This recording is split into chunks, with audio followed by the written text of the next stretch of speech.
I drive the school bus because I wanted to have some adult interaction as a stay-at-home mom. I wanted to get out, and driving with Roanoke County, I have great students. I've enjoyed this for nearly 20 years now, and I also like being a part of the community, and they trust me with their kids, and I enjoy being with my students. I enjoy driving. The best part about driving the school bus is the children that I pick up every day. Why? Because they keep me younger. I'm 78 years old. They keep me younger.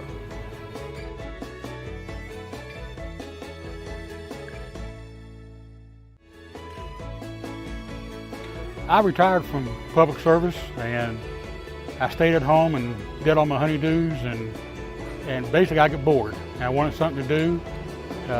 My wife was a teacher, so this allowed me to have money and time off during the summer.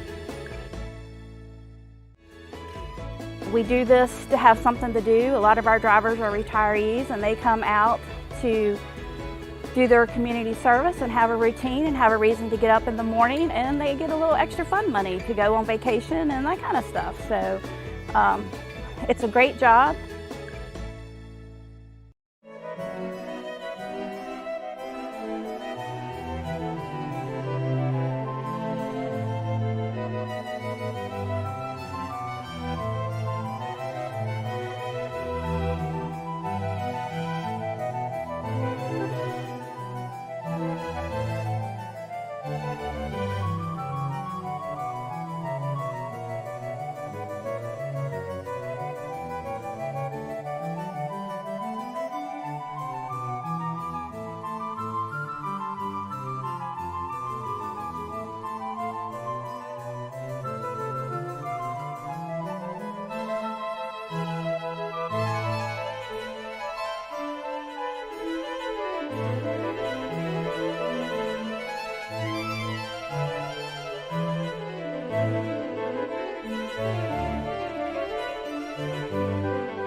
Good afternoon, everyone. I'd like to call the Tuesday, March 2nd, 2021 Roanoke County School Board work session to order. Madam Clerk, the roll.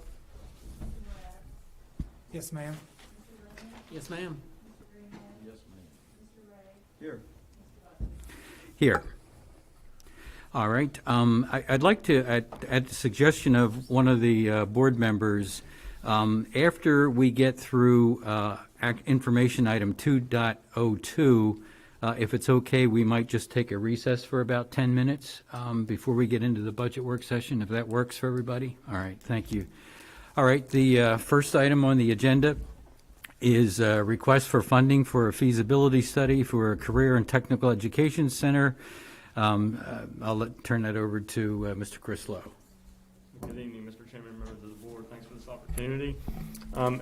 In the February work session, we had discussed hiring an architectural engineering firm that could provide a feasibility study to provide a study which would let us know the feasibility of putting Burton on this site with the current and new programming that we've established for that project.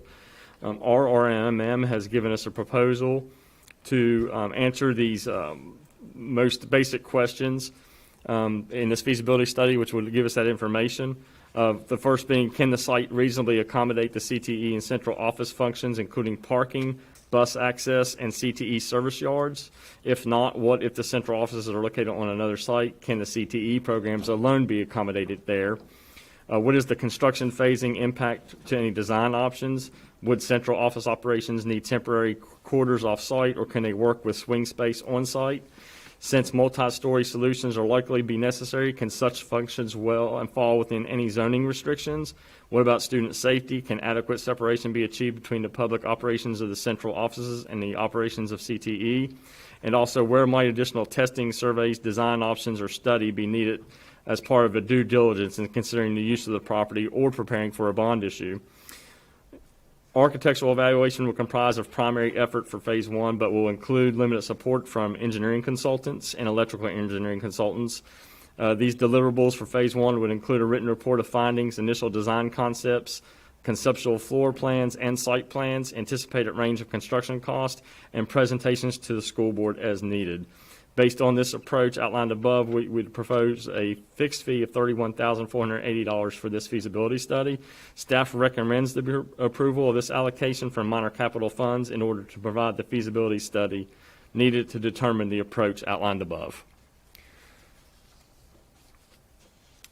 So I'm requesting approval for funds for $31,480 out of minor capital to create a purchase order for RMM to do this feasibility study for us. For today's purposes, this is an informational item that yes, and it can go into consent at the next agenda. School board meeting. Yes, sir. Questions, comments? What was the actual amount? I didn't understand. $31,480, and that is in line with past studies that we've done over the past couple of years. How quickly will they turn that around? They will be ready to give a presentation at the work session in April, and then a final report will be ready in May. Let me ask a question. If there were other sites that might come up, could we expand this agreement to include looking at other sites as well? Yes, sir, we could. Do you have any idea what it would be, an incremental increase in cost? I do not know that without talking to them. Right. I would need to have that discussion. But it could be expanded. Yes, sir. Okay. Mr. Chairman, so would this be a footprint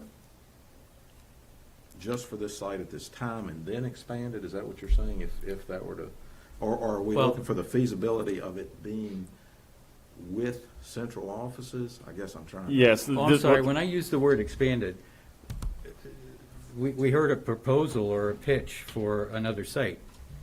And so rather than have this study just exclusively focus on this plot or plat, you know, if there were other locations that would come up, could we expand this study? You're going to have to do a study no matter what land you choose. You're going to have to do a feasibility study, right? Correct. Yes, sir. So what I'm saying is that while this is a study, you know, we agreed at the strategic session, I checked the recording, and I asked a couple of times we agreed that this would be the location, and I think we did that a few times. Now, there's some other location that's been talked about. So what I'm saying is that we continue to do this so we don't hold up the building of the facility. But if there's another site that someone has to offer that we could include the study, this one, to include taking a look at that location as well. So that's what I mean when I say expandable. Yes, sir. And this feasibility study that I'm asking for you now to approve is seeing if we can put that facility on this site Right. with Central and to meet all the parking, buffering needs, all of that. And it's going to be, it's questionable whether it could work that way or not, depending, with the land mass we have here. But they're also, this feasibility study's also going to provide information. If that doesn't work, can it work without Central being here? So they're looking at all options to find out how we can get Burton on this site, and they're going to give us those options. Okay, so this may be a silly question, but I guess still, Art, so when they give us a feasibility study, it's just for this Just site this site right with now. this building here, right? So you'd have to make some modifications. That's all I'm asking, to do it, to if even considered for another site. Right? I might have been a little confused about that. Okay. There are several options that can be considered when looking at whether or not Burton's going to fit on this site. One is, could you build a new Burton and conceivably leave this building alone? That's an option. That's an Whether it option, works, yes, sir. I don't know. Okay. There's another option that says, can you build the building but use a piece of this building? You answered it, yeah. That's an option. Yes, sir. Is there an option that says you use this building, a new building, but you have to use all of this building? That's an option. Yes, sir. So if that's the case, then you got to find another place for Central. So that's Correct. what they're looking at. Gotcha. Sorry, Okay. I just misunderstood what you were saying. Well, no, Mr. that's Goodwin. exactly, so he got it. Thank you. Just for clarification, was RRMM the low bidder, or did we just choose them? We're using a state contract to ride, and they have already had experience with the Burton and Glen Cove and Cundiff studies that we've done in the last year. So they've already have a background and knowledge of where we're at, and on the short time frame we're at, we felt it was best to use them for this job. What's the total square footage? We're looking at a 210,000 square foot Burton facility right now, based off of 175,000 square feet of classroom space, and then you have to add about 10% roughly, 10 to 15% for hallways, restrooms, custodial closets, things of that nature. And that may have to be increased even more if you go, the higher you go, because you're talking about elevator spaces and things like that as well, stairwells. So it really depends, the total square footage will depend on how many stories we're looking at and the footprint itself.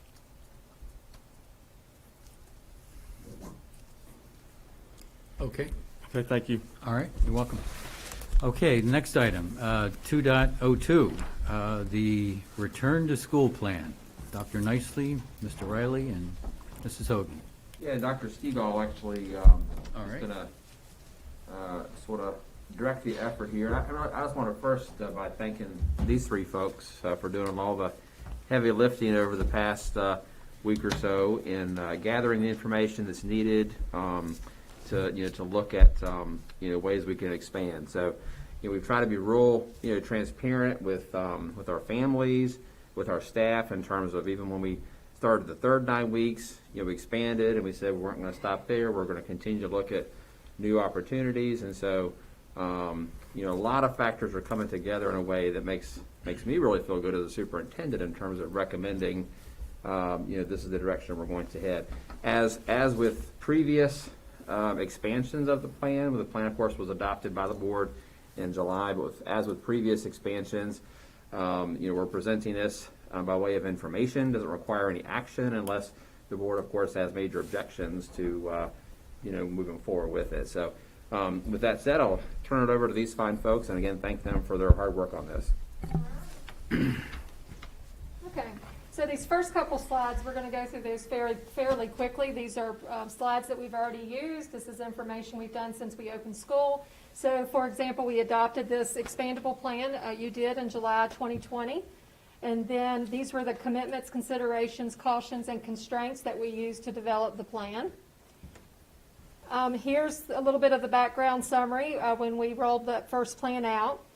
In October, we added grade 3 and 5 days a week. We also looked at special ed ELL students, grades 4 through 5, attended 4 days a week. And then 6 through 12, we added hybrid help days.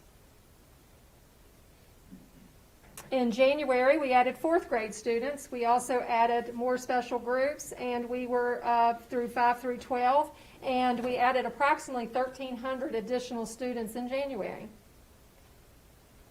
So where are we at now in March? So the last phase of the expandable schedule plan is to bring back all the remaining hybrid students 4 days a week. And schools are creating plans maximizing social distancing with 3 feet being the minimum allowed distance. So there's been some updated information that I wanted to share with you since we created this plan, and it gives us a little bit of background and tools that we used as a staff to determine whether we were ready for the next expansion. This first one is an update from the CDC, and I will read this statement to you. The many benefits of in-person schooling should be weighed against the risk of spreading COVID-19 in the schooling community. Working with states, schools can weigh levels of community transmission and their capacity to implement appropriate mitigation measures in schools to protect students, teachers, administrators, and staff. So that was an updated release February 12th from the CDC. Here's another statement from the CDC. Schools that are open for in-person instruction, either fully or hybrid, may decide to remain open even at high or red community transmission levels. These decisions should be guided by information on school-specific factors such as mitigation strategies implemented, local needs, stakeholder input, and the number of cases among students, teachers, staff, and experiences. So what we're going to go through now is some data that supports exactly what we need to be looking at. This one here, it may be hard for you to see, but this is just one tool that we used in helping us come up with this consensus. This is the American Academy of Pediatrics. It was just one research study that was done at the Mayo Clinic. And what they did is they did a research to see how important mask usage was in the transmission of COVID-19. So when you take a look at this chart, the teal color means no mask. And then all this row is 1 foot distance, 3, and 6. So I'll walk you through exactly what this means. So right here we're looking at 2 people. So just consider we're talking about 2 people through this study. So both people do not have masks on. One has COVID and one does not. If both of them do not have masks, at 1 foot of distance, it's 100% chance that that second person is going to get COVID. If they're at 3 feet, it's 17%, and if they're at 6 feet, it's 3%. So let's jump down to this one. The source is mask, meaning that the person with COVID has a mask on. The second person does not have a mask on. So notice here how low the transmission rate is. And remember, the mask is just on the person with COVID.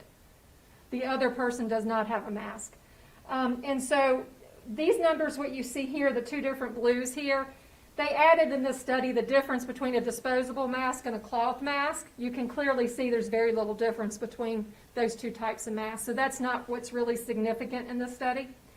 So then when you look here, the targeted person, which is the person without COVID, does not have a mask on. I mean, the targeted person does have a mask on. The person with COVID does not.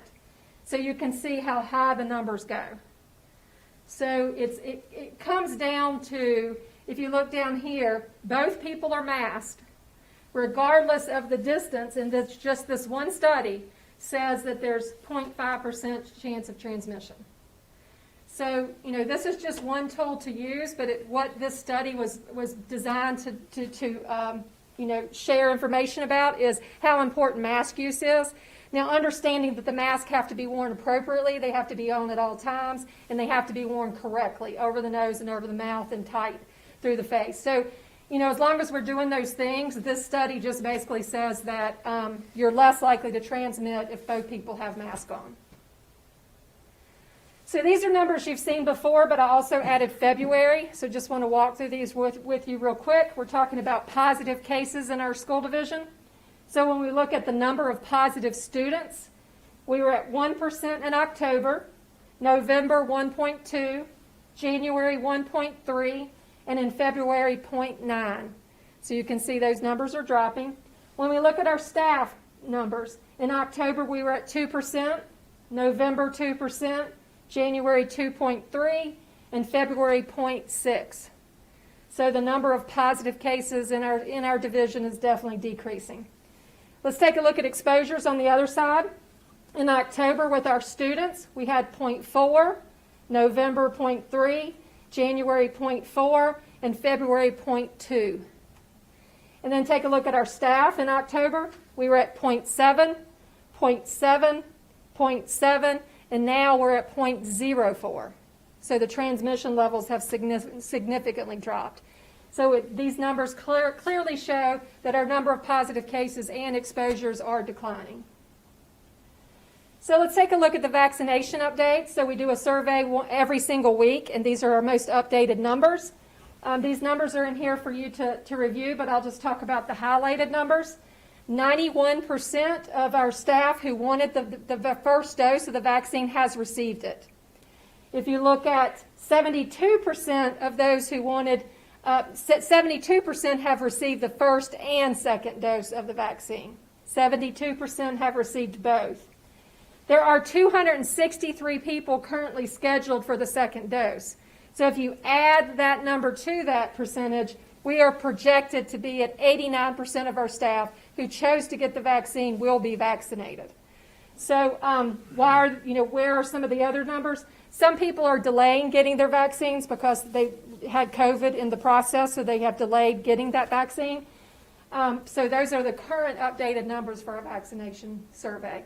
Now keep in mind this is the survey we send to staff, and we only have who responds to us, so our numbers don't add up perfectly, simply because we take these numbers every week, and there's no guarantee that every respondent's responding every single week. So these are the best case numbers we can get. Meaning we think the percentage, well, we have reason to believe the percentages are actually higher. It's just it's considered, private information. They can self-report or they can choose not to report. This is based on what they've reported. And you noticed just the number of respondents is lower than, of course, the number of staff. So we do have a small percentage that are not responding to the survey. So, okay, so why now? Why are we ready for an expansion? Just a little bit more data to help support that. What are some factors that support this decision? So when we take a look at our community numbers, in this, we've always met and talked about what our numbers look like in our community. If you go back to December 28th, if you're looking at the CDC K-12 metric system, that's the one where if you go to our website, you have to put in Roanoke and it gives you the percentages. So if we do that on December 28th, we were at 11%, we were in the red. January 28th, we were at 10.7%, we were in the red. February 28th, we were at 8%. We had dropped to moderate, and we were in the yellow risk category. So that's showing a great improvement there. So our community numbers are certainly heading in the right direction. Then, of course, you take into account that our staff members have had the opportunity to be vaccinated. They've had the opportunity for both of those doses. And also some of our more vulnerable members of our community, the elderly population, has had an opportunity to be vaccinated if they have chosen to do so. So that works into our favor as well. The COVID numbers of positivity and the transmission rates are down in our school division. I just showed you that chart. And let's look at the quarantine numbers. Here's just another factor that supports it. Our quarantine numbers, the total number, we started in December. We had 440 people, total students and staff quarantined. We had 72 staff members.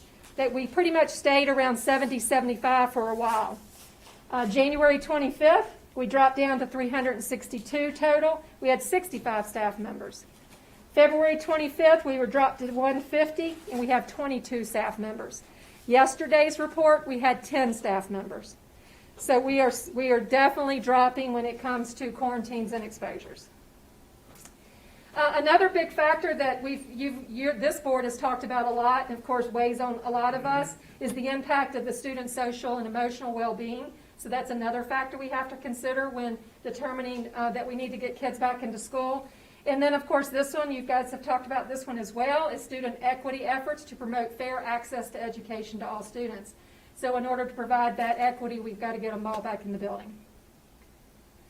So a little bit of local context on the why. Our school division has demonstrated the ability to safely open schools for in-person learning by following the recommended mitigation strategies to protect our students, staff, and teachers. Those safety measures include physical distancing, face mask, hand washing, cleaning and disinfecting, contact tracing, and active screening. Our division has met and exceeded the governor's expectations to maximize in-person learning all year long, and we have stayed open all year long without any closures. So let's talk about the 6 feet distancing. So in a conference call that Dr. Nicely had with Dr. James Lane, he is our Virginia Superintendent of Public Schools. This call was on March 2nd. Here are 2 comments that Dr. Lane made. He said the intent of the CDC guidance is to do 6 feet distancing to the extent that you can, but it is okay to do less if needed to have more students in school. The second comment was the prevailing guidance from VDH and VDOE is that using 3 feet distances is acceptable. I'm sorry, can you go back to that? Sure. That last one? So the health department, who we rely on for a lot of information, their quote is the prevailing guidance is using 3 feet distance is acceptable. Now This is from Dr. Lane at the Virginia Department of Education. No, the second quote, that the prevailing guidance from Virginia Department of Health. He's saying that that's what he believes. That Okay, no, that's, yeah. Thank you for clarifying that, just wanted to make sure. All right, so when we're talking about the 6 feet distancing, to the extent possible, students will be seated at 3 to 5 distances in the classrooms and the buses. So when we say 6 feet is what we're aiming for when possible, but there are certain such situations where we're not going to get the 6 feet. But the one thing we're not going to do is we're not going to go under the 3 feet, right? So we're going to be somewhere between 3 to 6. We're going to aim more to the 6 if that's doable. There are cases on our buses to get more kids into school. We're going to have to put 2 kids to a seat. So, of course, as we go through making these accommodations, it's an extra layer of risk, right? So it's one of those things where you have to weigh the benefit with the risk because every next step we take, there's additional risk. So this, of course, that we want to be very transparent that we already are adding additional risk to this next expansion by putting 2 students per seat. The classroom desk, of course, will be at times less than 6 feet, which is doing the same thing. The one thing that we really have to reinforce and make sure that it's essential that every single person's wearing a mask at all times and wearing it appropriately, because that's what's going to help us with the less distance. So let's just review quickly the health department definition of exposure. I think we all know this very well. Remember, it's still, this has not changed and it's not going to change, we don't think, anytime soon. It's 6 feet. So if you're within 6 feet for a cumulative time of 15 minutes over a 24-hour period, with or without a mask, you're considered exposed. So let me show you what that looks like in a potential classroom. So if this is a traditional classroom that we have, and there's the positive students in the middle, if all of these seats are less than 6 feet, which they are, all 8 of those students would be exposed. So they would be quarantined for 2 weeks. So I just want to be very clear, very transparent, that by going, if all of these desks were 6 feet apart, no kids would be quarantined. But by taking the risk, bringing kids closer together, following the health department guidance, we do run the risk of having more exposures. However, I also just talked about the numbers going down. So most likely we're going to have less positive kids in the school, less of this happening. So we could, hopefully, if all that continues to be true, it won't become a problem for us. So a bus plan. So we still want to encourage our parents to help drive whenever they can, because that just helps take the load off the buses and it helps us decrease the potential of exposures. Masks, of course, are definitely required on the buses for for the drivers and the riders. Seats will be assigned. We're going to readjust, and I'm going to show you that in just a second. We're going to adjust how we're going to seat kids on the bus and the reason for that. And then, of course, the windows will still be cracked for circulation, and we'll also spray the buses between each use. So here's the way we're going to load a bus. So if you think about when a kid gets on the bus, the number one kid that gets on the bus is always on the bus the longest amount of time. So what we want to do is take those kids who get on at that farther distance, and we need to make sure they're 6 feet apart. And we're going to spread them 6 feet apart. So we're going to load number one here, skip a seat, go to 2, skip a seat, go to 3. We're going to do that all the way around the bus. So the kids who are basically farther away from the school and who ride the bus the longest are going to be protected by that 6 feet at the beginning of the run. Then we're going to come back in and put 13, 14, and 15. This is how we're currently loading the bus, where we have staggered numbers. They're still 3 feet apart, not the ideal 6 feet, but there's still some distance there, and that's what we're currently doing. The only time we've done this plan, the only time we've really had kids who've gotten caught up in exposures is when they're turned around talking to each other or not sitting where they're supposed to be sitting, and we've addressed that with the bus drivers and taken care of that. As long as they're facing the front, doing what they're supposed to do, we haven't had a whole lot of trouble with that. So we're going to put them, of course, 13, 14, 15, still skipping seats, but we're still getting a little bit closer. But the idea is, once we place all the green, then we're going to come back, and these blue kids are the very last ones, hopefully very close to the school, right? So we're going to put them on next. Notice they're going to be sitting beside each other. They're going to be sitting beside these kids who have been on the bus the longest. So what we're hoping is, by doing that, you're taking the kid who's been on the bus the longest and the kid who's been on the bus the shortest, hoping that they're not there for 15 minutes and getting them off the bus before they get to school. So that's the way we're going to work with our bus drivers. So we've worked with Chris, and he's going to work with transportation. They're going to go over this with our bus drivers, put numbers on the seats. They're going to assign the seats to the students. They're going to sit in the same students to and from school. So that's how we're going to help reduce the spread on the buses. So that's all for my part and the COVID and the data. Any questions on any of that before we pass it off to instruction? Uh-huh. I'm sure you all have run some, preliminary numbers. Do you anticipate what's your anticipation of ridership with this expanded plan? So, do you think we'll have many buses in COVID times that will be this packed? we have, Chris was just sharing those numbers with us. I heard a couple 32, 35s, 40s. This right here gets us to 35. But we do think that this diagram's short a couple rows. It is. It's short by 8 seats. By 8 seats. So we actually have more room. We feel more comfortable if we can get up to 40 without hardly any exposure at all. And then once we bust the 40 number, we get to the 52, 54 number. That's where the kids will start sitting 2 to a seat at that point. So we're... If I may make just a general comment here, just to make sure everybody's clear on the same page with this, right? Because Mr. Moretz, asked about our local health department, Dr. Morrow's, advice and so forth. She has been great in our district and very supportive. She is still not blessing and 100% comfortable if we want anything less than 6 feet. Obviously, on our buses, we've already been doing less than 6 feet because we've spaced them, 1 per seat. But she's also supportive and understands that, all the other factors that we're looking at and all the things coming into play with the vaccinations coming into play for staff.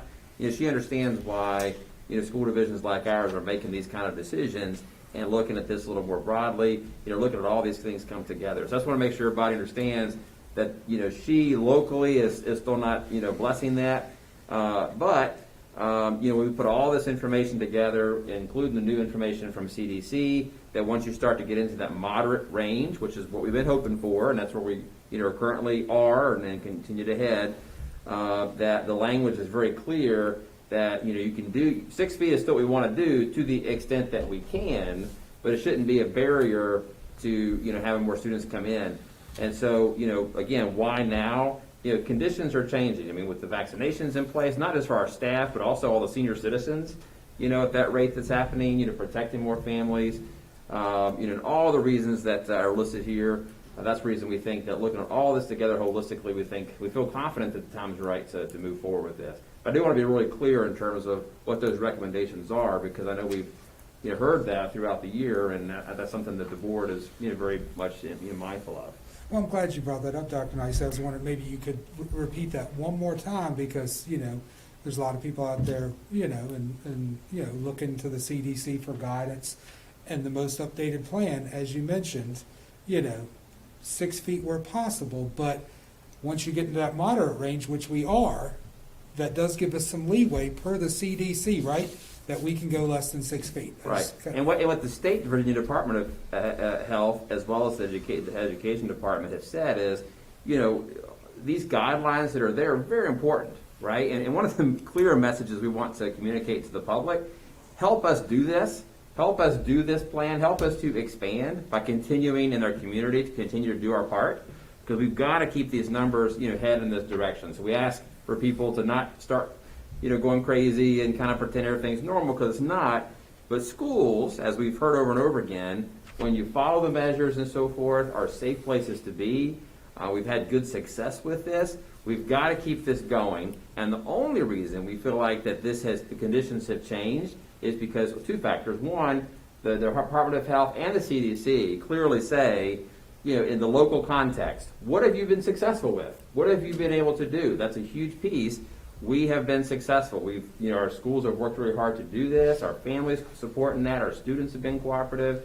That, and then secondly, vaccinations are a game changer. I mean, they really are in terms of moving forward. So that's why all these things coming together, we think the time is right, and that's why when we look at that 6 feet to the extent possible, that's something that we feel comfortable in looking at it a different way because of these new factors that are now in play.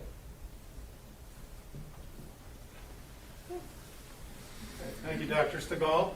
So she's gone over kind of the numbers and what it looks like getting kids to school. What we want to do is then take you through what this looks like as we bring students into the building, what it's going to look like in the classroom and places like that. And to do that, we had to ask several questions. And I won't go through all these right now because we've got a slide for each of these. But as we said earlier, we worked with all our building level administrators to kind of see what this would look like in each school. And these are really the questions that we went through, and we'll go through one at a time so you guys can kind of see the answers that we have for these questions about bringing them back. Now, of course, the most important question is, are we ready to move forward with that? And really, Dr. Stegall presented the numbers. Dr. Nicely's talked about it. Our conclusion is, yes, we feel like we're in a position, based on the data, to expand the plan, allowing more students access to face-to-face instruction.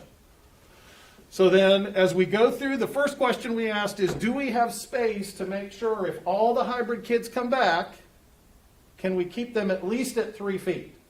So we asked the principals to go look at the number of hybrid students you have in each classroom. At the elementary, of course, it's that one classroom that those students would be in. At the secondary level, it's a little different because they've got different classes they're in. So principals had to evaluate each class, the size of the class, and the number of hybrid students that were there. And what we found, they came back, 16 of 16 elementary schools are going to be able to maintain that 3 feet of social distancing. 3 of those schools are going to use gyms for classrooms. And again, we knew even in some of the other plans that what they needed to do. At the secondary level, all 11 of our schools, and this includes BCAT, are able to maintain social distancing of 3 feet or more. 8 of the 11 schools will need to utilize overflow rooms. In other words, the one classroom is too small for all the hybrid kids to come back, so they may have a few students in another room that would remote in, and those students would be rotated.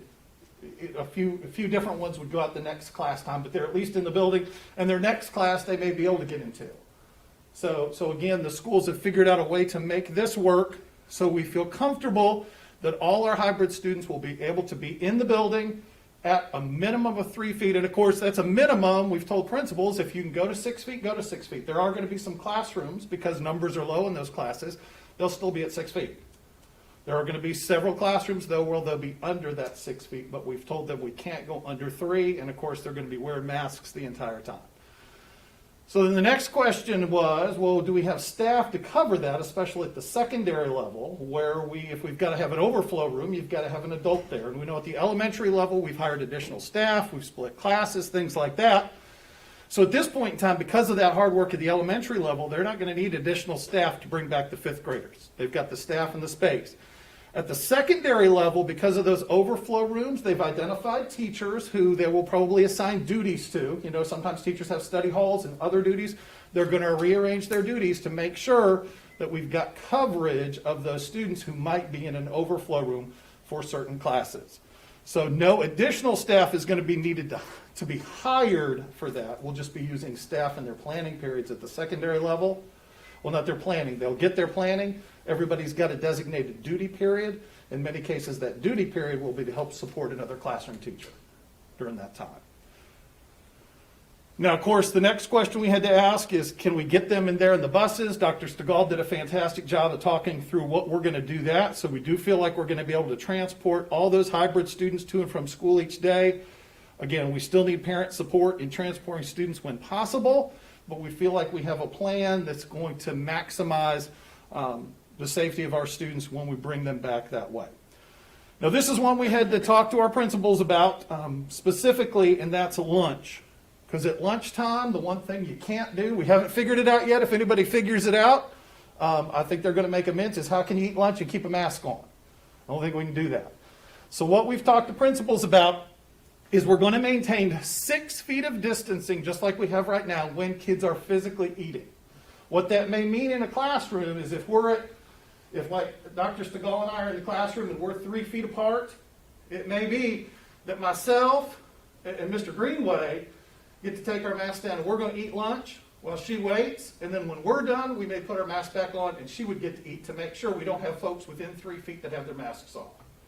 Now, that's only in schools where we can't physically move students to another location to be able to eat. There are some schools, they've got a plan where half the class may go to the lunchroom, the other half stays in the room, and everybody can eat at the same time. But if they can't, then we'll rotate lunch through like that.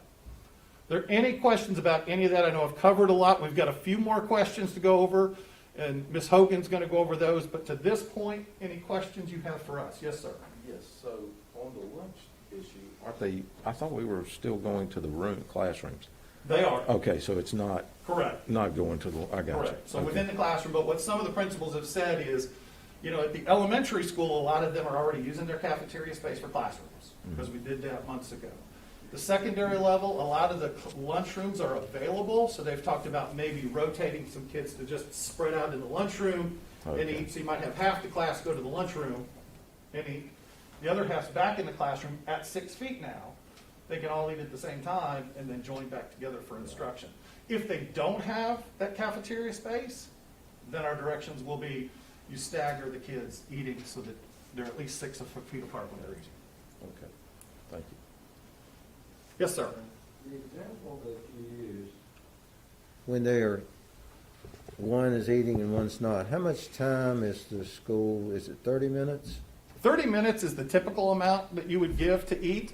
What you'd probably do since you're in the classroom, I don't know that they take a full 30 minutes at this point in time because you don't have the time to get there like you normally would unless they're going to go get their lunch and come back to the classroom, which some of them may need to do.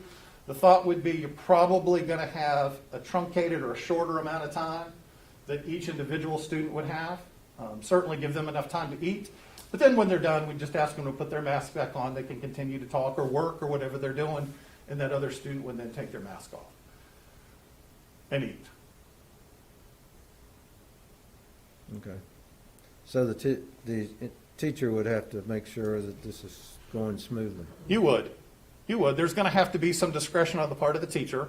So, you know, we want to give everybody plenty of time to eat your lunch. But then if you've ever been in especially a secondary cafeteria, most of the time is not spent eating. If you hear the noise level, it's socializing and talking. We want to make sure they have time to eat and everybody has time to eat. But I think most kids can do that in less than 30 minutes. So they would have the ability to eat their lunch. When they're done, put your mask on.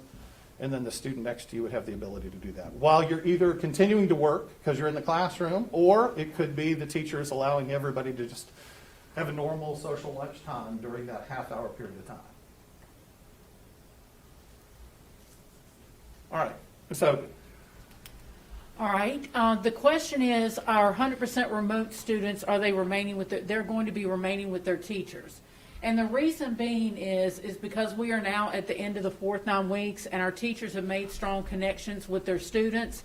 So changing teachers at this point could prove to be detrimental to student learning.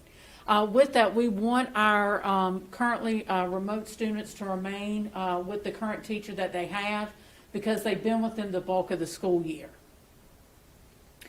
So with that, returning 4 versus 5 days to allow staff time to work with remote learners.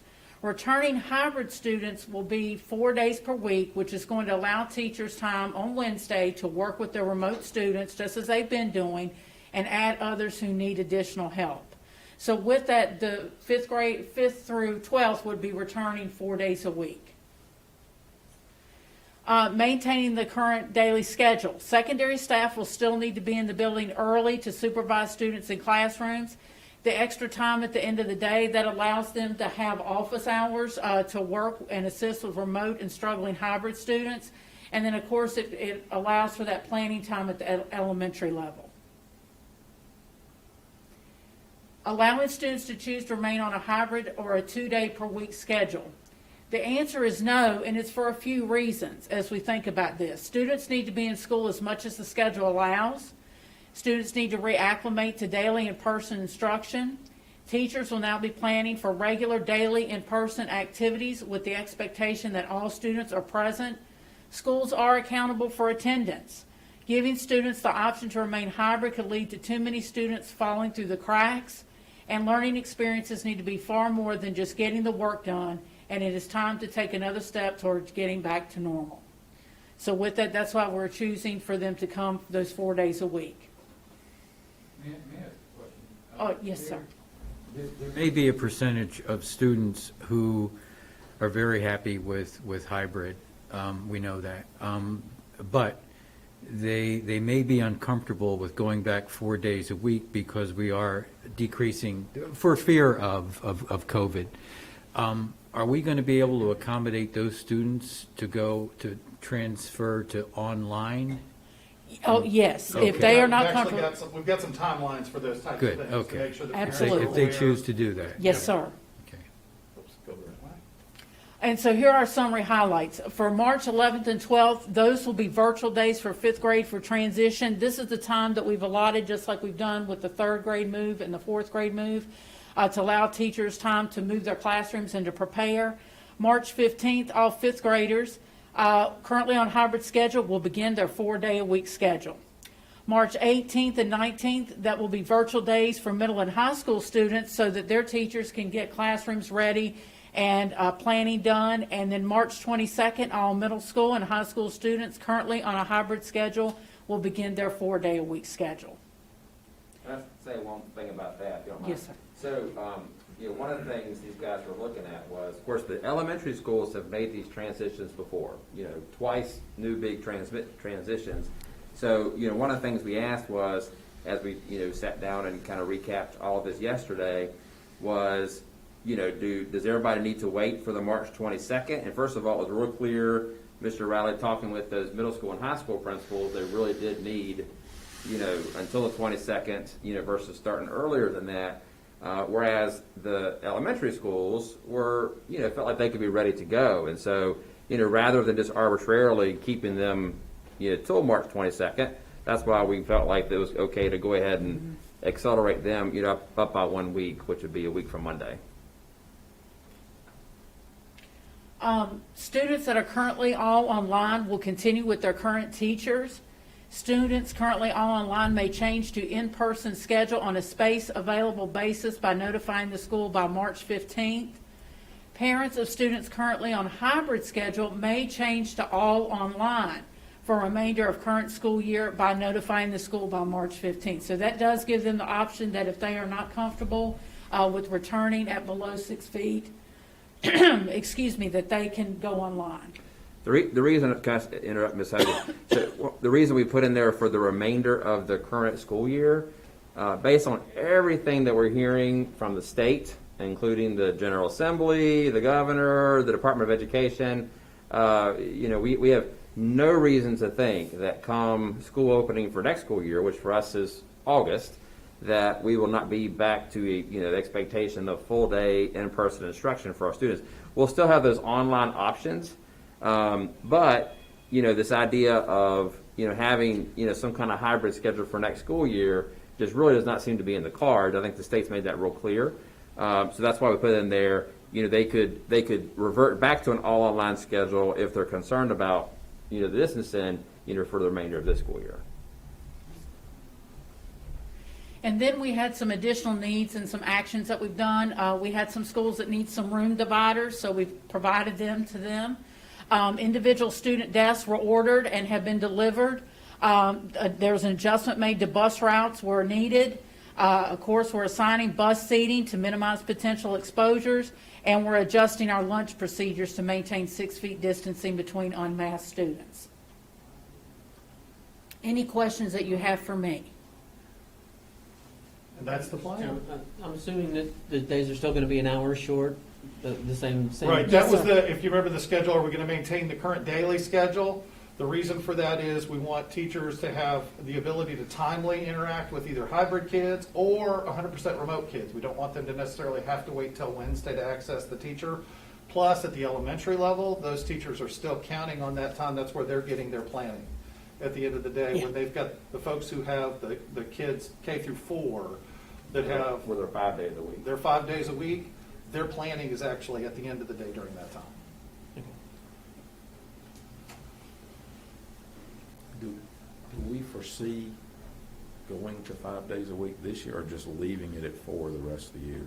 It'll have to be 4 days a week, and really for the reasons I explained. One is that, whereas in K4, remember, we still have at the high school, level, it's close to, it's 30+% of students who are all online, right? Middle schools are still around 25%, elementary still 20%.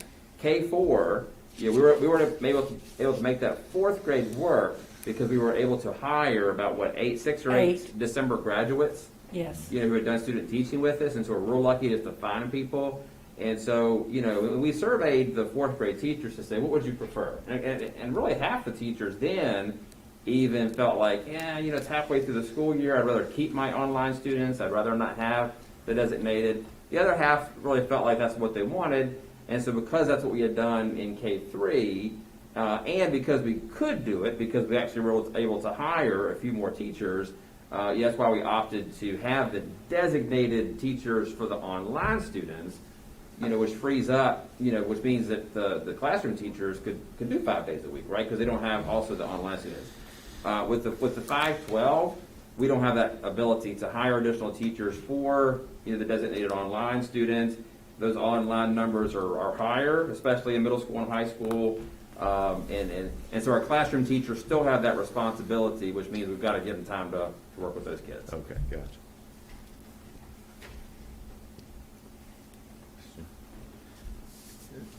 We began to get some emails, and we all got one, I think, from a senior, Ms. Parr, that was concerned basically about the lunch. Well, that the vote would be taken, would they be involved?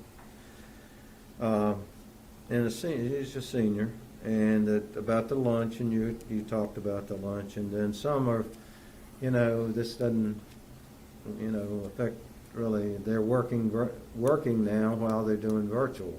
So some of the students, some of that goes into their determination of what they want done.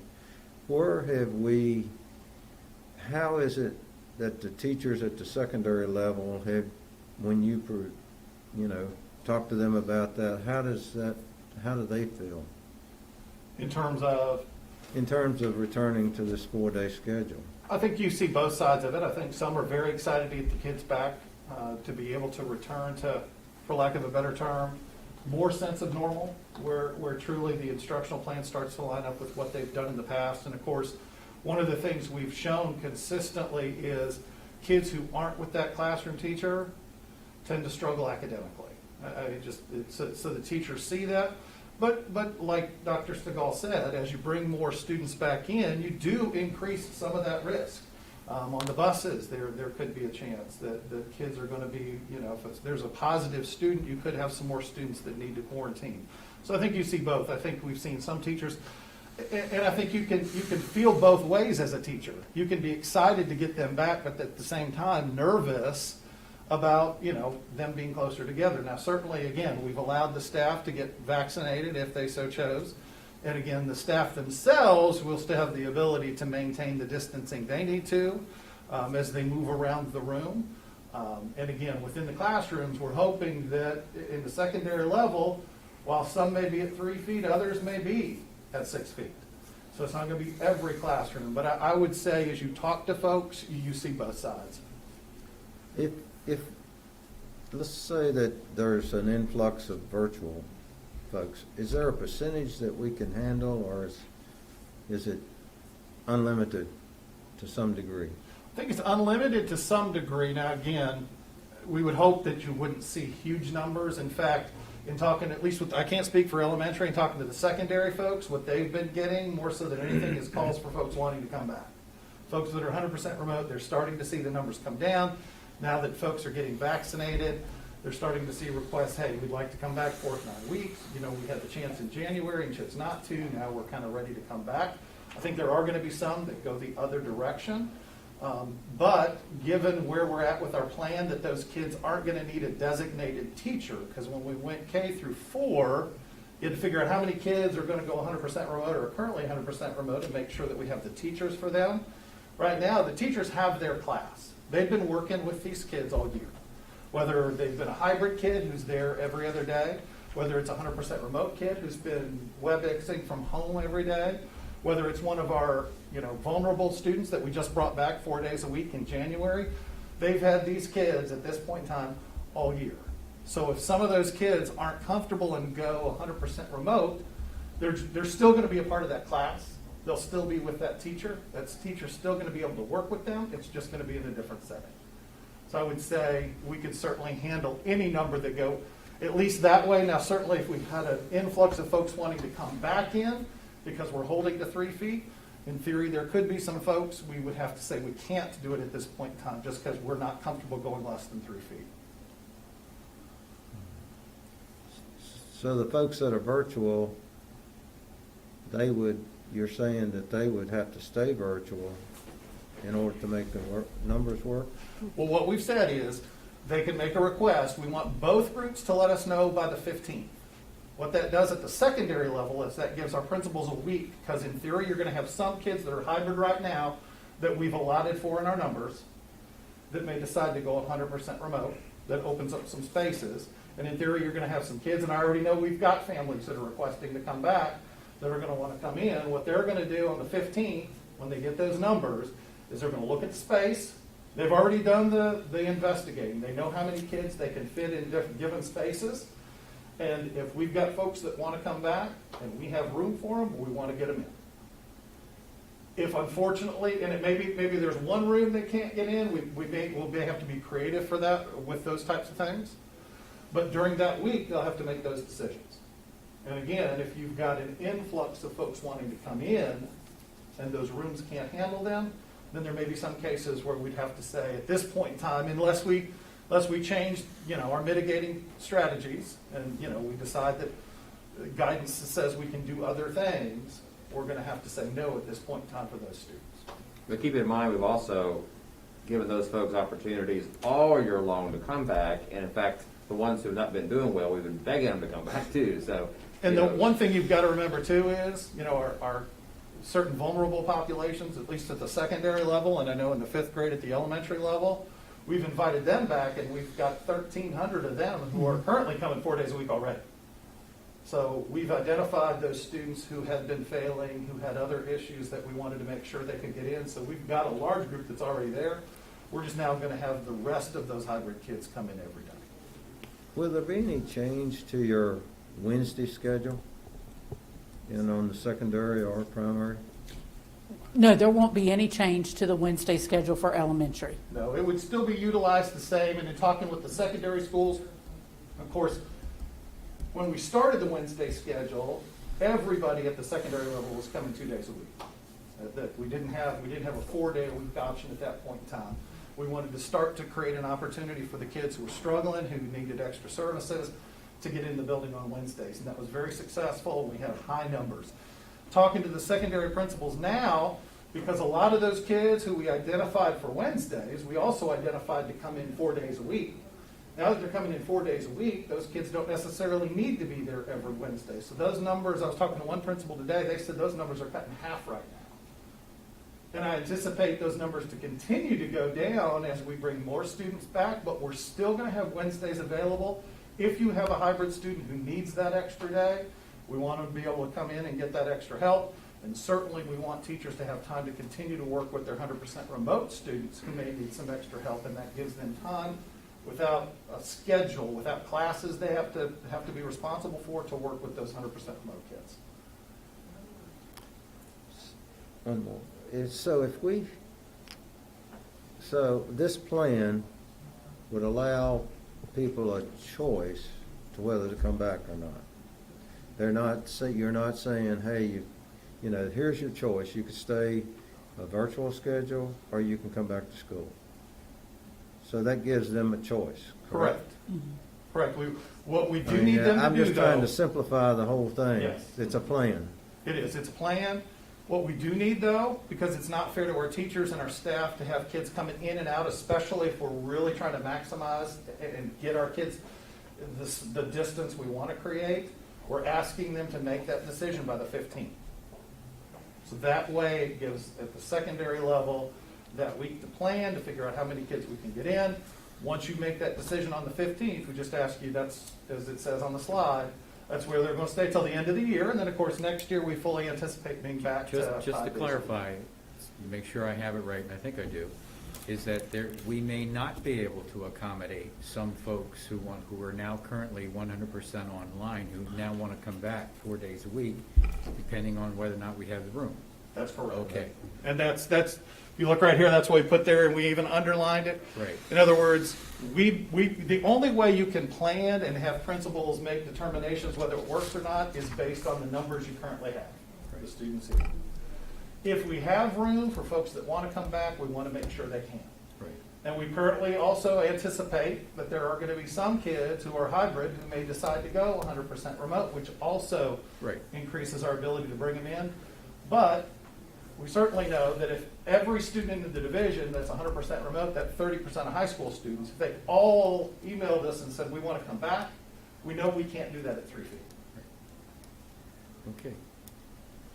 All right. Thank you. Thank you. Is that it? Okay. What's next? Are you finished? Yes, sir. All right. Any, now I think it'd be a good time to offer, comments or any other questions that we might have. So. Thank you, Mr. Chairman. Since day one, we've known that this is either expandable or retractable based on the circumstances, and we've only expanded, and we've never had to go in reverse. I know a number of other school districts in the region have had to go in reverse.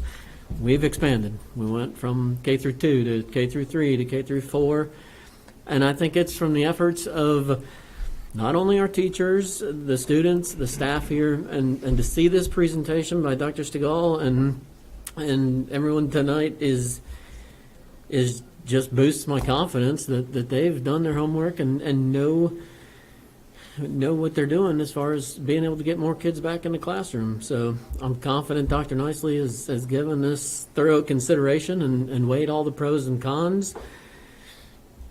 If things don't go well, we can retract it. I don't believe that's going to happen, but if for some reason numbers do go in reverse, we can retract it and go back. But I don't think inside the classroom, Mr. Greenway has said it numerous times, that inside the classroom is not where we're having issues with COVID right now. So I'm extremely comfortable with this decision and excited to get these kids back as soon as possible. And the only thing I'd like to say is I think Roanoke County students and families win today, and that's a wonderful thing. We've had the expandable plan, and I'm just thrilled to death that these kids are going back. Thank you. Thank you to the staff. we just need the community to, getting the kids back in school is extremely important, I think, for the whole board. So we just need the community to continue doing their part. I know we're all itching to get back to normal, but let's get through this school year. Let's keep being vigilant within the community, and so that we can do what's best for our kids. So thank you, Dr. Nicely, everybody. Appreciate it. I'd just like to echo as well from Dr. Nicely, staff, that worked hard on throughout the whole year, not just now, but throughout the whole year. They have gone above and beyond. And the teachers that have adjusted to what needed to be done and what teaching on different focuses and different levels and saying, we can do it. And I think we owe a big thank you to them. And I think it's certainly good that we can get back to as normal a situation as we can in this time that is still prevailing, but we certainly want to move forward with the plan that was presented so that we can reach these kids that have been having different types of problems, social, emotional, and even educational, trying to get them back to, hey, you're going back to school. And now it gets to be a little more normal. Even though it won't be exactly normal, but it'll be as normal as you can get, the more kids you can get back in. So I thank you for the hard work to plan this and get it back to where it is right now. So thank you. Yeah, thank you. I just wanted to also thank Dr. Nicely and his staff for developing an incredible plan.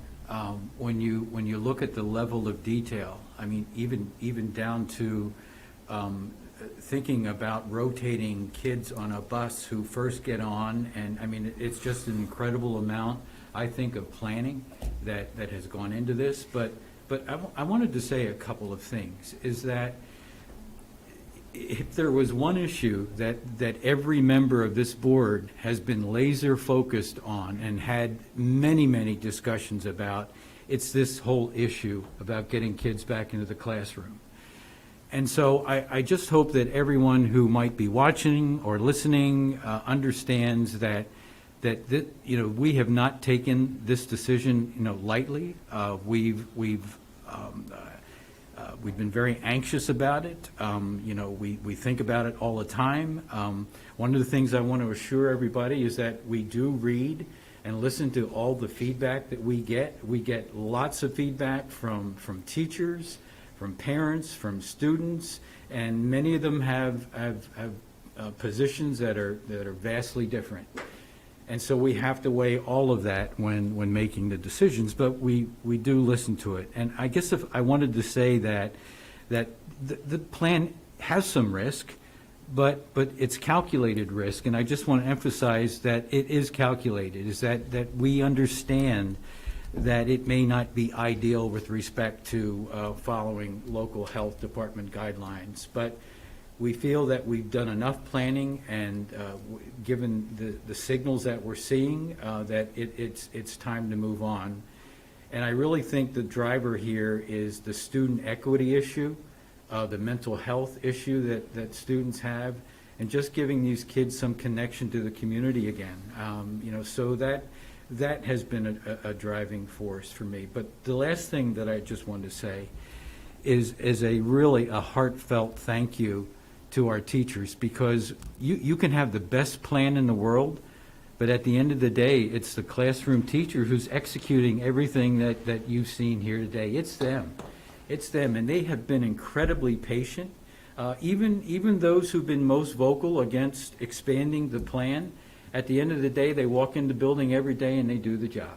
They do it, even though they disagree with it. And so I just wanted to say that I, for one, really appreciate our teachers, and I know I'll never forget what they've been through, this year. When you talk about being flexible, my God, they are flexible. Thank you. That's all I have. Appreciate it. All right. Why don't we take about 10 minutes before we move into the budget session, if that's okay. All right? Thank you.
One of our many, many budget work sessions for 2021, 2022 planning purposes. Ms. Peterson?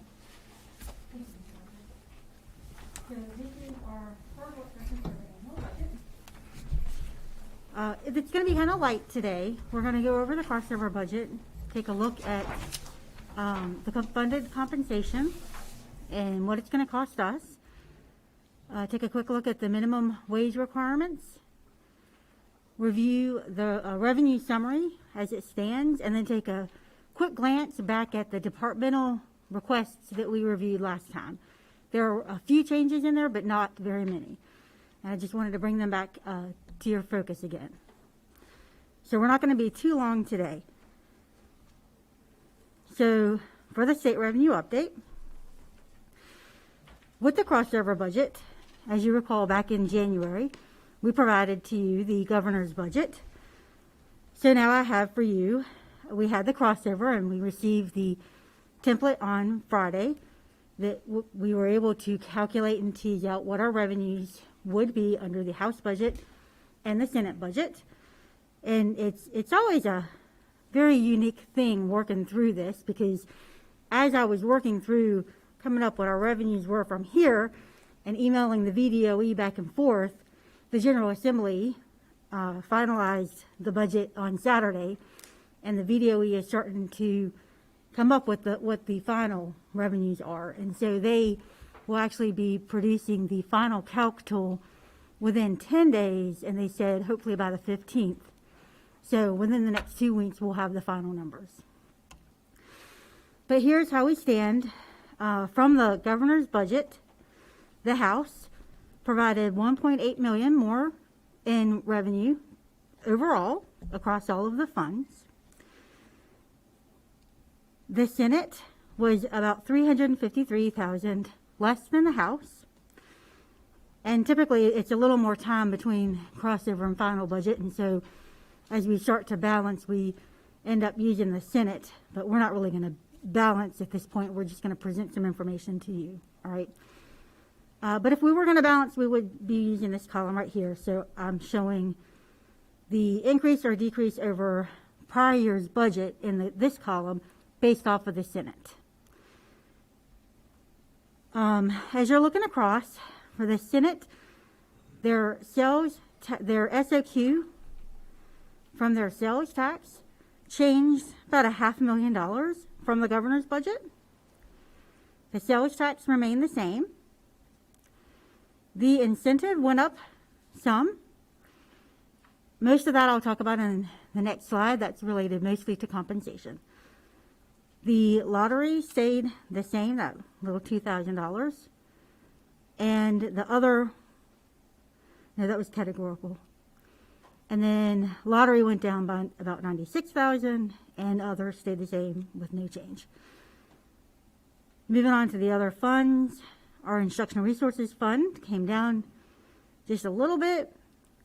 The amount going into the Technology Replacement Fund went up by just over $300,000. The amount going into the Grants Fund went up by just over $200,000, and the Nutrition Fund went down about just under $12,000. So that's kind of where we stand with the crossover budget. So with the funded compensation, as you recall, the governor proposed a 2% bonus if it was provided in the fiscal year of 2022. And they were only going to provide the $943,000. The House proposed a 5% raise if it was provided in either the first year, the second year, or a combination thereof. And they are providing $2.7 million to help fund that. And then the Senate proposed a 3% raise, same thing, either the first year, the second year, or a combination thereof. I received word from the VDOE. In fact, the 5% was agreed upon by the General Assembly, and it will include the raise that the school board approved that was unfunded to begin with last year. And so that amount will go towards receiving this funding. So that will be very helpful. Just to clarify, was the governor just proposing a 2% bonus only, or was that in addition to what the House and the Senate were doing? That was what his original budget included. Right. He has changed from what he originally proposed. Okay. Because that was back in December, before they were able to tease out some of these Okay. increases in revenues. One other question. The 5% that you were talking about over the two years, because that's what they approve is the biennial budget, so. They did, and they put the language in to cover the whole biennial. Okay. To give the school divisions the flexibility. Thank you.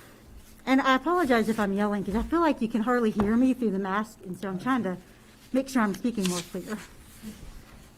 It's going to be a steep price for school divisions who did a bonus this year versus a raise to come up with 5% in 1 year. That's a good point. You know? They will partially fund if you give at least 2%. Okay. They have, I don't feel like they've done that in years past, though, have they? It depends on the year. They have once or twice. I gotcha. But it was a huge win for them to include what we did this year. Right. Not just next year. It certainly was. Now, what I wanted to share with you is this is the compensation costing. And if I can get my pen to work, this portion up here is exactly the same as what I shared at the last meeting. I didn't even change the order or anything. It includes the retroactive raise, the comp study, changing the bus drivers and the aides to 5-hour contracts, the teacher scale shift of 0.5%, and both of the one-step raises and the payroll lapse. What I wanted to show on here, if you look in this column, is how the percentages are added up to get to the 5% for the teachers and for the support staff over here. So our retroactive raise was 1.5% because that's the difference in the steps, and we gave them a 1 step for the teachers. Under the old scale, it was 2.33 for the support staff. So that goes towards this 5%. The teacher scale shift of 0.5% we discussed last time will add to the teacher portion. The 1 step for the teacher will add to that. Your support of 2%, that is the 1 step. The new scale has a 2% between. And then we looked at what an additional 1.5% shift in their scale for the teachers would be to go ahead and get that final little bit for the teachers to get our teachers to 5%. Now for our support staff, it looks like we're only at 4.33. However, the difference is going to be sitting up here in our comp study, where all employees were put on the comp study and some people were given a teeny bit of a raise and some people were given a very large raise to get them to the market value of where they should have been. And so under the support side, you could have varying degrees of a percentage. So that is, so we went from, I think it was 3, it was over here. We had 3.9 million last time I came, and that's now gone up to almost 8 million in compensation, and that will cover 5% for all of our employees, and we will get the full funding as proposed by the VDOE. What's support staff? Everyone who's not a teacher. Everyone who is not a teacher. So it goes from IAs all the to way from anything. IAs, custodians, and so Right. forth, up through, various staff and administrative positions. Gotcha.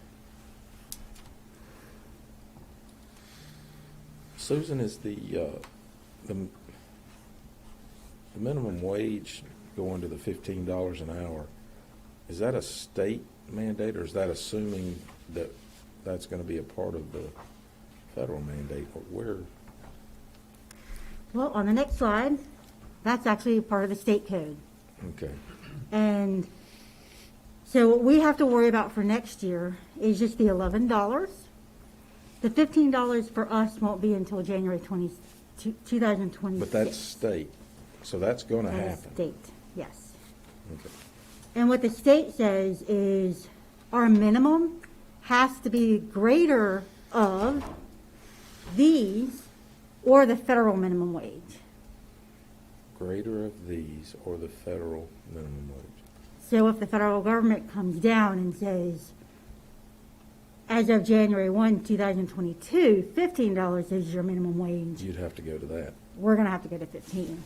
So I guess what I'm trying to wrap my head around is, you're saying our minimum right now is $9.50?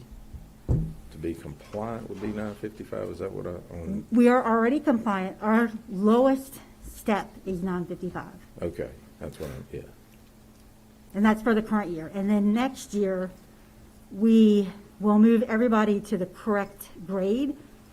And the cost for that, there were 26 bus aides that had to be moved up and 55 nutrition associates that had to be moved up.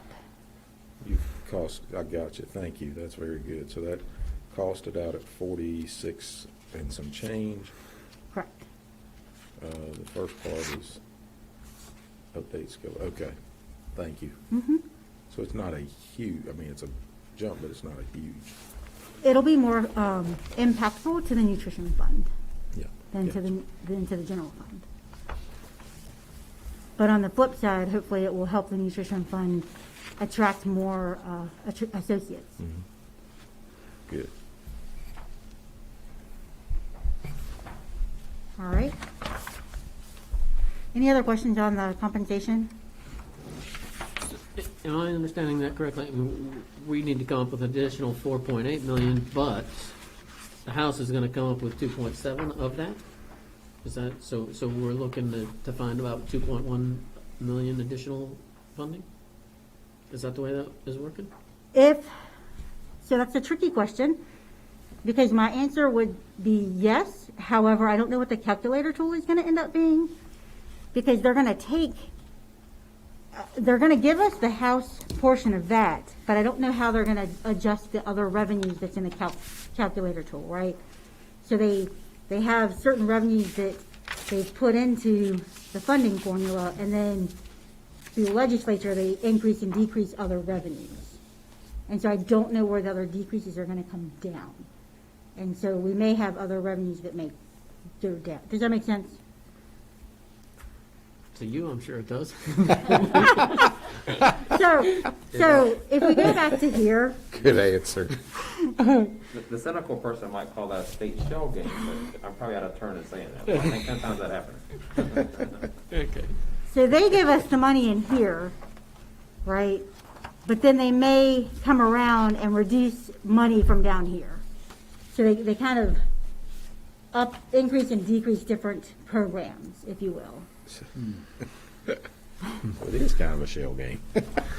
Well, because, and I apologize for asking this, because I should have asked you earlier, but like where it shows our instructional resources fund, that's a state portion going into that, and they're actually decreasing what they give us for that? Correct. That just blows my mind, right? Yeah. Anybody would think we should get less money for textbooks, but anyway. Oh, you know what? That's actually, I apologize. That's going down because of the ADM. Okay. Sorry. If you look at the per pupil revenue, it's the same across. Okay.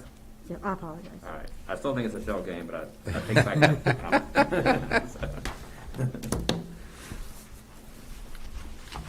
What I have to do is look at what happened to the add-on risk. They have it in lottery and in categorical, and one will go up, the other one will go down. And they did that a lot this past year before they finalized which pot of money they were going to pay us out of. So did I kind of muddily answer your question? I apologize. It's fine. Thank you. David's good. All right. So on the next slide, I've got just a summary of the county revenue, and then on the right-hand side is a summary of all of the revenues, kind of as I see them in the general fund right now. So on the county side, we've got the 1.681,342, which was the additional revenue that they transferred this year. So that will be in addition next year, right off the bat. And then they ran the revenue sharing formula 2 times this year. They ran the normal calculation and came up with this number. Why is my pen not working? And that is, you know, at the beginning of the formula, they run our ADM, and they come up with 2 ADM numbers. They have a fiscal year 21 and a fiscal year 22 number. Well, when they ran the fiscal year 22 number, you'll see they ran it with the number that we're using for ADM next year.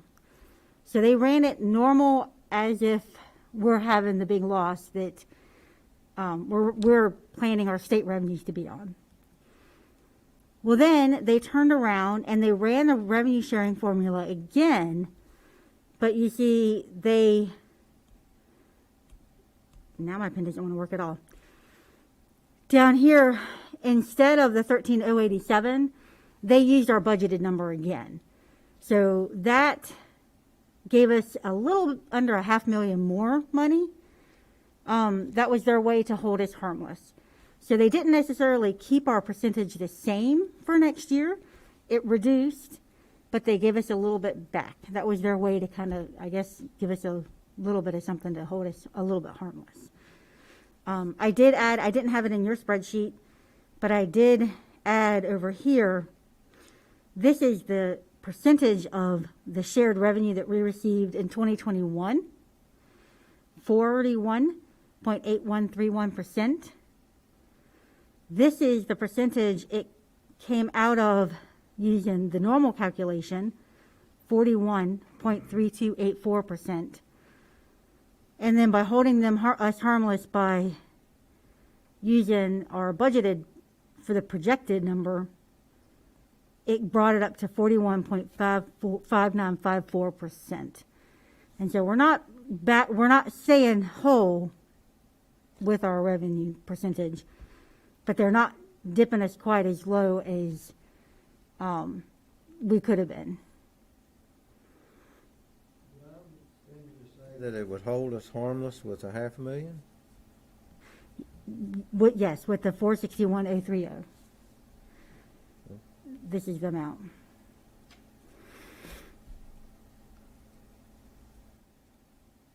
That revenue that we got will be into next year's budget as well, you said? Yes. So this will be the increase in the state revenue that we will see over our current year's budget.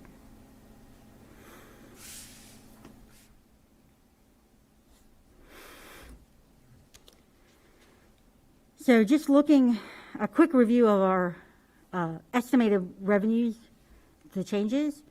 Here's the Senate revenue, 3.4 million increase. The transfer from Roanoke County, 3.79 increase.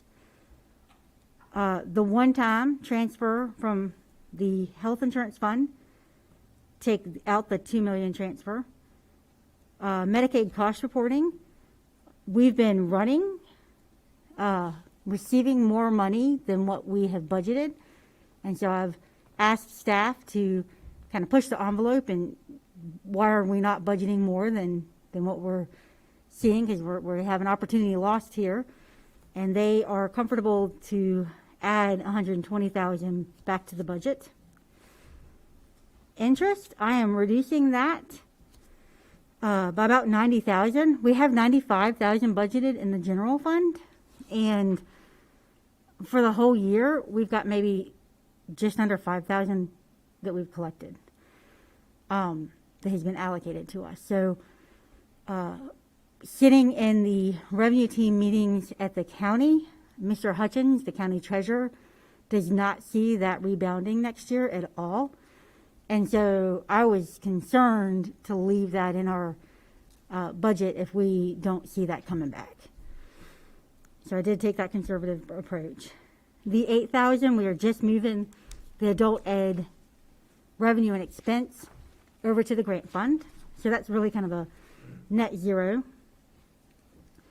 The gifted field trip was an over budget of last year, so we're pulling that back down. And then we have 53,110 that is an alternative ed program that is run through the state and goes to the city and then comes in to us from Roanoke City.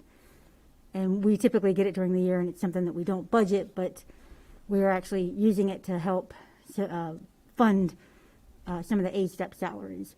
And so we're going to build that into the budget, and it will continue. So that is a little bit of an increase. So right now we're looking at in revenues of $5.3 million approximately. I will say, knowing that we have a lot on our list with the revenues and hoping to pull back the deferrals, you've seen the insurance reserves. And last year when I brought forth to you the recommendation to use $2 million out of the insurance reserves, we had a fund balance of $7 million. We've not come off of that yet. We're still sitting at $7 million, even though we've transferred more than $2 million out of that fund to use in the general fund. So if push came to shove, I think we could, dip into it if we had to. We could leave that in there for one more year, but we don't want to make that a habit. But that is something we can consider.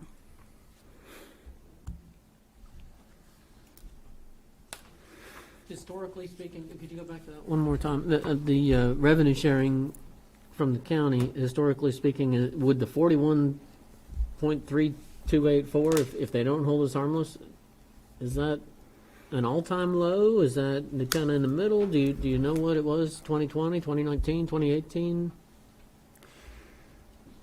I don't have that on me, but I can send you copies. I know we've shared those levels in the past. I think that's probably the lowest. Yeah, I think it's because we've only gone down since we've gone to this method. Okay.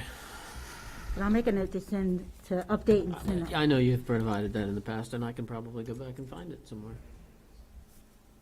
But it's concerning, obviously.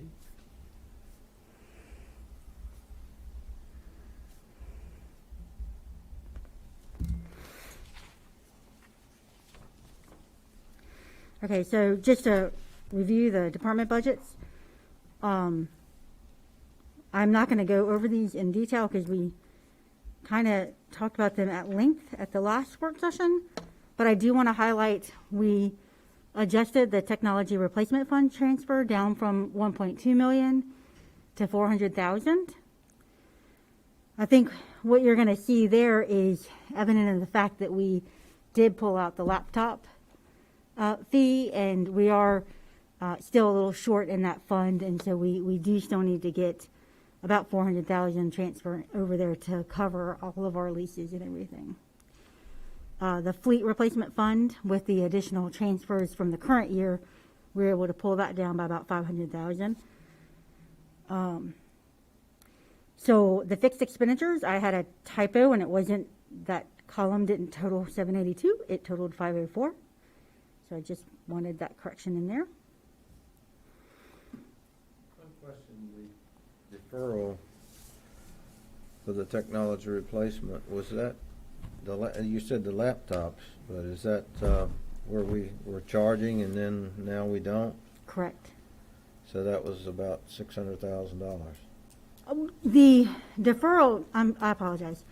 The 652, 624 was the regular transfer to the program that we took out in the prior year. So the 1.2 million was the amount of transfer we wanted to begin to build back in. I went back and looked at our fund balances right now as of February. And when I looked at the beginning, what the ending balance is as of February, and compared it to the replacement plan, we were still short a little, even after all of the transfers. And so I think it's evident that we're short because of the additional money that we typically would get into that fund would have been related to the laptop fees. And that would have been approximately about that amount of money. Yeah, because that's a big, huge, It was a lot of money.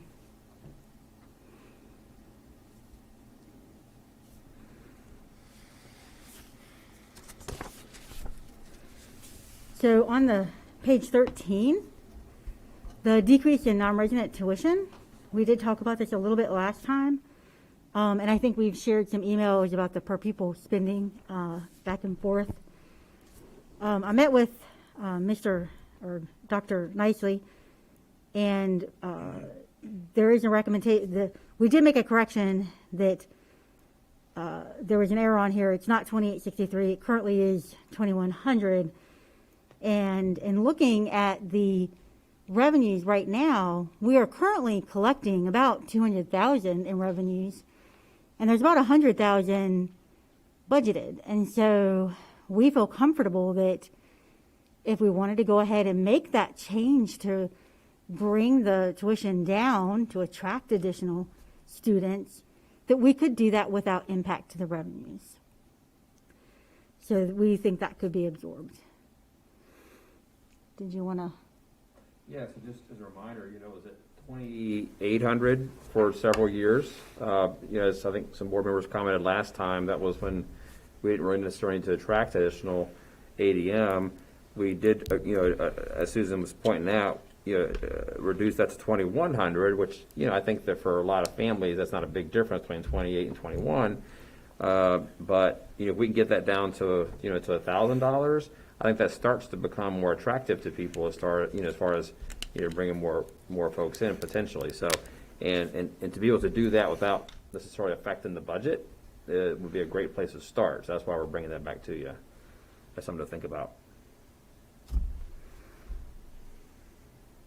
guess this is a higher level discussion probably in terms of what Susan would have to do. I try to weigh that in my mind, and I haven't done this before I came, but somebody that's looking at Roanoke County versus Bedford County, somebody that's looking at Roanoke County versus Roanoke City being on the line, because I've actually had, and maybe David's had the same thing, I've actually had people ask me, about buying a house, and if they bought in Bedford, could they pay tuition? And so I think, my only comment is when we think about it, do we want them, and I think I know the answer, but do we want them to have that ability to say, well, you know what, it's low enough, I'd rather buy in Bedford County for the lower taxes and pay the $1,000 than I would, since I want my kid to go to Roanoke County School, be in Roanoke County, pay those taxes, and not have to pay the tuition. You know what I mean? So, and all the ancillary taxes that are going to come with that. I don't, that's a higher level, and I don't know that I can wrap my mind around it. I'm not even sure it's worth it, but, there are those, I know on our side of town, I'm not sure on the others, or even like Franklin County, Roanoke County, I'll just buy in Franklin County, taxes will be less, and pay the $1,000 instead of $2,100. It's not much of a deterrent. And just thought. I don't know if this at all speaks to your comment, but just for the good of the group, keep in mind that any non-resident students that we accept, they still have to meet certain criteria as far as having a record of good attendance, good behavior, good academic performance. So. Mm-hmm. That still remains the basis for allowing people to come in, despite the tuition. So I don't know if that all helps. No, and that's good. No, and I've asked Tammy this before, about how we let students pay tuition and come in. But I'm thinking from a higher level, even from a board of supervisor, school board, you know, or as just as a Roanoke County citizen resident, do I want people having that, you know what I mean? Do I want people to have that ability to pay nothing really, and they can buy over the line and still go, you know what I mean, and go to a Roanoke County school? So I guess it's the back and forth. And if I'm understanding you correctly, I think that may have been part of the rationale for having a higher tuition in previous years. Mm-hmm. I think that, you know, I think what we're bringing forth now is it advantageous to us when we have space, because that's the other component. You know, we don't add teachers in order to, because that ups our costs, right, if we're bringing more people in. But if we have space and they're, you know, somebody in good standing, we get the ADM, you know, for plus the tuition. Get another 5,000. Yeah. So yeah, from a school system standpoint, it's advantageous. Right. But I mean, to your point, I think that's a higher level. Yeah, because for us, I think it's a no-brainer. Right. I just wonder overall if it's a win-win for Sure. the county.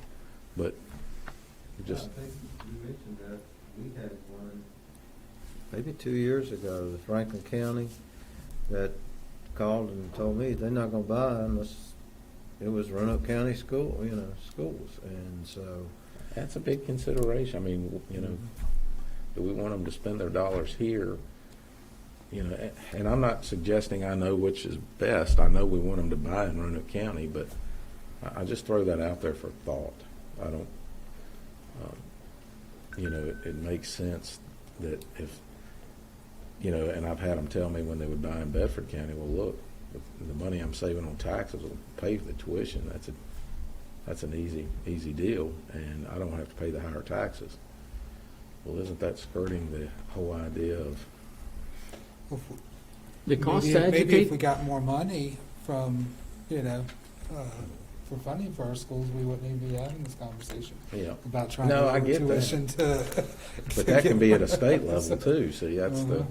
But no, I agree. It's just for discussion. Did you know the agree cost with per pupil to educate a student wasn't close to $9,000? We've got, it was, if you include every local, state, federal, and sales tax, it's $12,903. $12,903. $903. Our cost to educate each student. And we're getting 6,000 back. Yeah, and I think the way you have to look at that, at least in my way of thinking, would be, you know, when you add, you know, let's say there's one non-resident student, assuming you have the space, so you're not adding any more staff, you're truly not adding, you know, costs. You know, at that sort of granular level, is that a good trade-off? And probably so. I think, you know, to the extent that you have students sort of baked in to your staffing, you know, from year to year, and kind of looking at what school they're at and what grade level, you know, are those costs being held constant? I think that's when that cost of education, you know, becomes more, you know, more relevant. You know, as long as we aren't adding to staff when we allow them to come in, then I think it's a win for us. Well, but to David's point, now, correct me if I'm wrong, and this may be a poor assumption, but if we're saying 12,000 a student, doesn't matter if we add people or not, it's still 12,000. We're getting 6,000 back. Right. But I mean, would that include, for example, only at 12,000? Would that include like cost of utilities and all that? I'm assuming, right? So maybe diluted you're heating the building anyway. Right, so you look at it from that standpoint, and I don't know if that makes sense or not. Maybe that makes it too simplistic, but well, that's why it would just be nice to see that.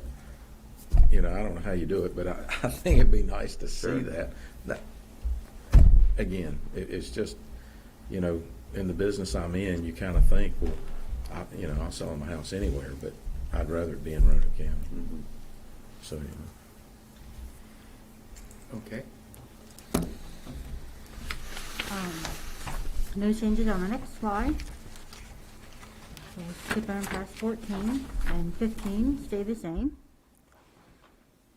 Then on 16, we did add under the special education department, Ms. Vale had emailed me to let me know that House Bill 2019 was approved, and that does require all of the nurses to have albuterol inhalers and valve holding chambers on stock.